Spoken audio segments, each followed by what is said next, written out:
1976 में बीना का आस्थान बन रहा था, तो दास की सेवा थी मटेरियल पहुंचाने में।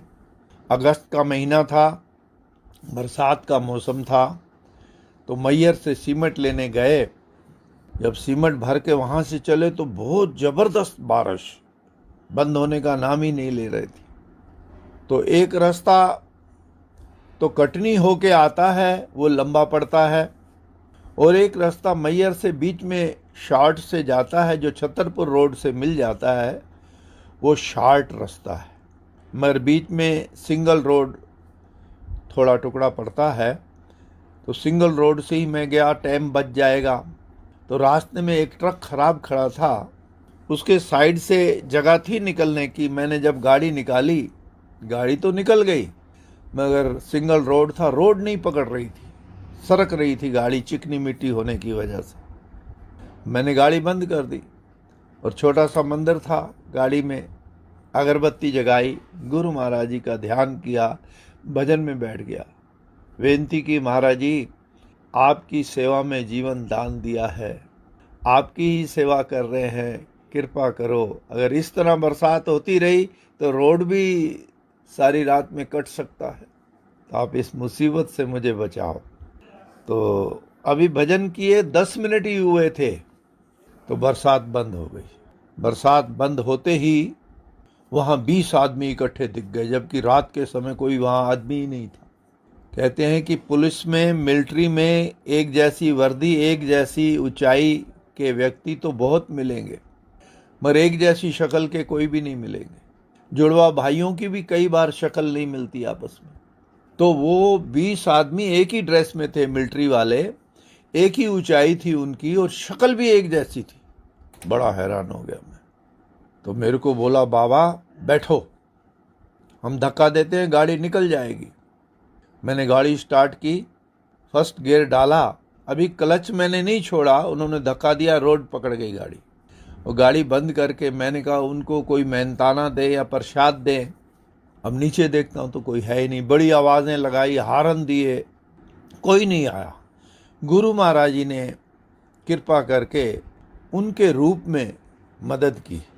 तो जिसने भी गुरु महाराज जी को पुकारा है, चाहे गुरु महाराज जी कितनी भी दूर क्यों ना हो, तो गुरु महाराज जी ने वहाँ पहुँच के उसकी किसी न किसी रूप में मदद की। एक बार अपने प्रातः स्मरणीय श्री श्री 108 सतगुरु दाता दयाल जी पंचम पातशाही जी महाराज जी ने कनाडा में कृपा फरमाई। एयरपोर्ट के पास में एक बिल्डिंग में विराजमान थे, तो उसके सामने वाली बिल्डिंग में एक बड़ा ओलंपिक खेलों का ऑफिसर रहता था। उसको जब पता चला कि अनंतपुर वाले महाराज आए हैं, उसने चरणों में बेनती भेजी कि मैं भी अभिलाषी हूँ दर्शनों का। जब किसी महात्मा जी ने बेनती की तो गुरु माई ने फरमाया बुलाओ उसको। जब वो गया तो ऐसी छवि देखकर नूरानी बड़ा ही प्रसन्न हुआ। ऐसी छवि उसने कभी देखी नहीं थी। प्रवचन भी उस दिन गुरु महाराज जी ने नाम पे फरमाए, और अंत में वो चरणों में बेनती करता है, महाराज जी मैं पहले इंडिया में था, पुलिस में कमिश्नर था, तो अपने सेवा काल में अच्छे काम किए, जिस वजह से पंडित जवाहरलाल नेहरू जी ने, इंदिरा गांधी जी ने, लाल बहादुर शास्त्री जी ने, राजीव गांधी जी ने, सब ने मुझे कई बार अवार्ड दिए हैं, मेडल दिए। वो मेडल अब मैं यहाँ की सिटीज़न मिल गई है, तो यहाँ मैंने अपने घर में शोकेस में सजाए हैं। मेरी बेनती है कि गरीब खाने में कृपा फरमाएं, उस पर नज़र डालें मेडलों पे। गुरु महाराज जी ने फरमाया जिसने मेडल दिए वो यहाँ हैं, अखे नहीं वो सब के सब चले गए। अखे तुम तो रहोगे, अखे नहीं मुझे भी जाना है। अखे जब जाओगे ये मेडल साथ ले जाओगे? कहता है जिसके अधिकार पे मैं कह रहा हूँ मेरे मेडल, वो शरीर भी यहीं रह जाएगा। तो गुरु माई ने फरमाया कि जीवात्मा के साथ किए हुए कर्मों क्या आता है। यदि नाम की कमाई की है, भक्ति वाला धन संचित किया है, फिर तो मान भी मिलेगा सच्ची दरगाह में, आत्मा भी परमात्मा से मेल करेगी।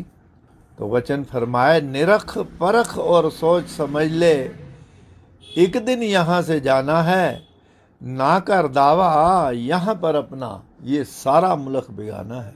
सतनाम का सौदा कर ले, जो साथ में तेरे जाएगा।